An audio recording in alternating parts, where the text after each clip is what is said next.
Do you know the most popular horse in the world? I think you do, but you don't. The most popular horse breed in the world. Over 6 million registered individuals, in every state, on every ranch, at every rodeo. And yet most people know almost nothing about it. Keep watching, and you'll find out exactly what breed this is. Why did this horse, and not another, become the symbol of America? What is cow sense, an ability scientists still can't fully explain? And what happens inside a horse when you're riding it? What does it feel? What does it read? What does it think about you? This is the story of the most American animal there is, and why meeting one, even today, feels like something very old. Let's start at the beginning. The story begins in the 17th century. English colonists brought purebred horses to the New World, the result of crossing native English breeds with Arabian and Barb stallions. Fast, elegant, high-strung.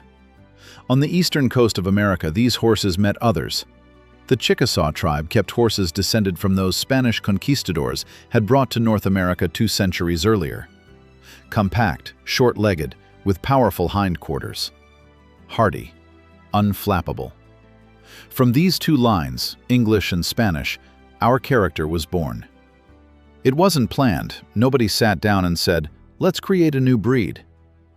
Colonists crossed the horses they had nearby, watched the offspring, chose the best. Crossed again, chose again. That's how selective breeding works. Slowly, without blueprints, one foal at a time. By the end of the 17th century, the eastern coast had a horse everyone recognized. Compact, muscular, fast, with a temperament unlike anything that had come from Europe. So, time to reveal the breed, if you haven't guessed yet. And if you knew from the very beginning, write it in the comments. Did you know from the first few seconds, or did it never even cross your mind? This is the American quarter horse. And here's where that name comes from. Literally, the quarter-mile horse. In the 17th and 18th centuries, the most popular equestrian competition in colonial America was the quarter-mile race. A straight track, 2 horses, 1 start. No grandstands, no proper tracks, often just the main street of a town cleared out for the weekend. On that distance, this breed had no equal. The quarter horse is an explosive sprinter. Over a quarter mile, it reaches 55 miles per hour, faster than the thoroughbred. Faster than the Arabian, faster than any other breed over a short distance. The secret is in the hindquarters. That Spanish bloodline gave the quarter horse exceptional rear muscle mass, wide, rounded gluteal muscles that produce explosive acceleration in the first 100 yards. The breed took its name from the distance where it was unbeatable. Then came the railroads, then automobiles, then tracks with longer distances. But the name stayed. And quarter-mile races, quarter horse racing, still exist in America today. Betting, prize money, a tradition more than 300 years old. When America began moving west, the quarter horse moved with it, and something unexpected was discovered. A horse built for city sprints turned out to be the ideal working animal for the ranch. Compact, less weight on long drives. Hardy, the plains climate didn't break it.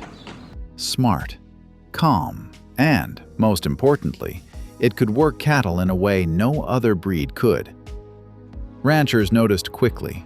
The quarter horse didn't just follow commands. It anticipated. It thought, or something very close to thinking. This couldn't be explained by training. It was something else. This is worth talking about separately. Because cow sense is one of the strangest and least understood phenomena in the animal world. Cow sense, literally an instinct for cattle. It's a horse's ability to anticipate the movement of livestock, to see where a bull is going before the bull has decided to go there, to block its path, hold it in the pen, cut it from the herd, without a command from the rider. Experienced cowboys describe it this way. When a good horse with cow sense is working, you drop the reins, literally. You lay your hands on the horse's neck or on the saddle horn, and the horse knows what to do. This is not training, not a learned skill. Cow sense appears in young horses, sometimes on the very first day working cattle. An animal that has never seen a cow suddenly works as if it's done this its whole life. Scientists have been studying this for decades. There is no consensus explanation. One theory: the horse reads micro-movements, barely visible shifts in the animal's center of gravity, the direction of its gaze, the tension in its muscles, and processes that information faster than a human can register the signal.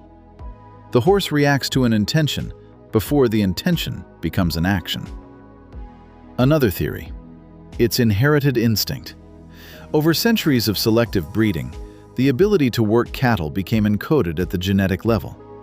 Horses with cow sense produced offspring that also worked well. And so it went, generation after generation. The third theory, the most honest one: we don't know yet. We see the result. The mechanism remains unclear. What we know for certain: cow sense appears in the quarter horse far more often than in any other breed.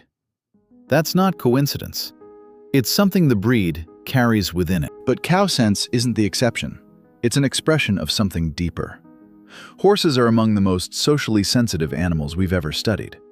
They read human emotions, not metaphorically, literally.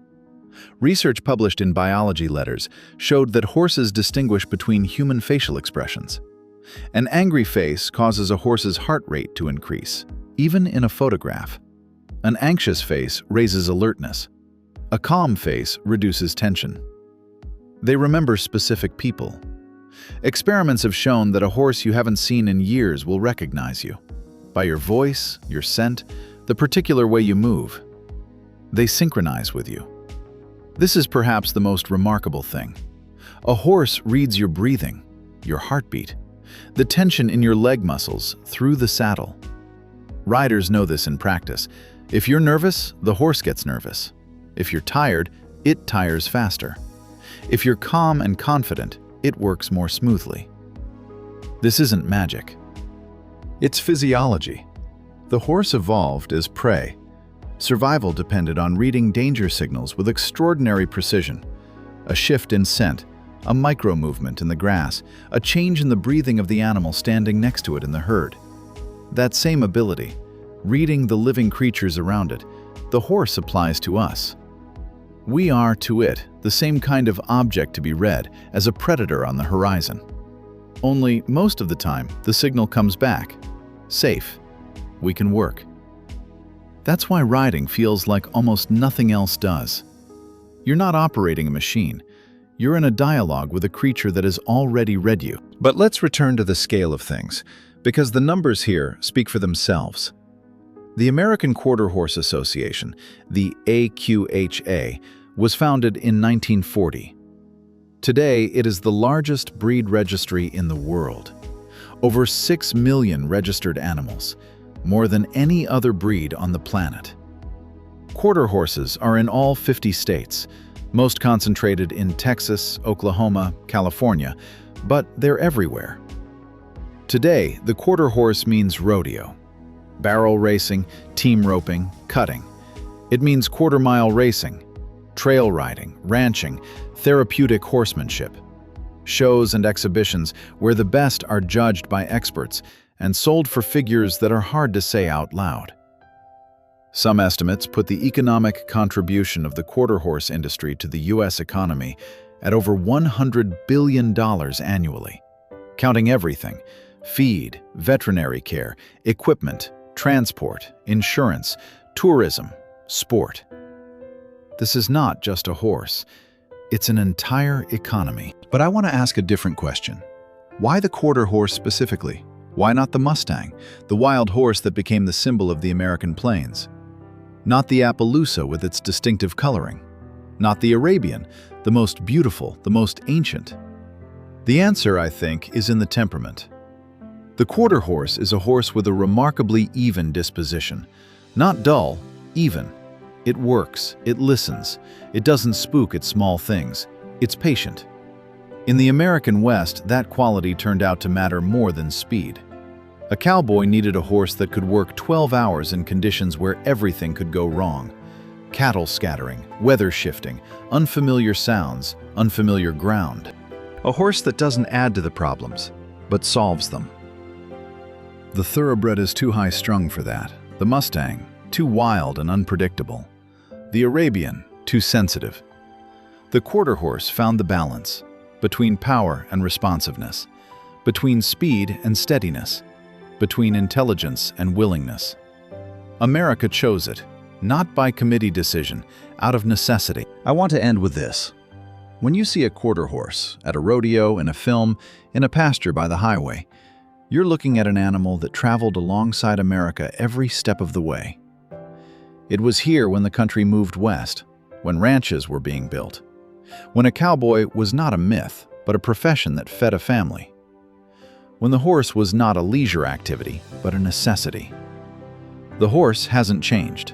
It's the same, explosive over a short distance, able to read a cow before the cow knows where it's going, reading your mood before you have time to hide it. We changed. The horse left the streets, left the farms, became first a working tool, then a sporting one, then, for many, a luxury people know about but never encounter. But something in us still responds. Something stops. Something recognizes. Maybe because we spent several thousand years alongside the horse.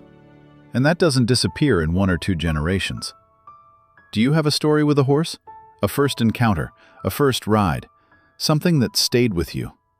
Write it in the comments. I'm genuinely curious. I read everything, I reply to everything. Subscribe if you haven't yet. There's a lot more coming.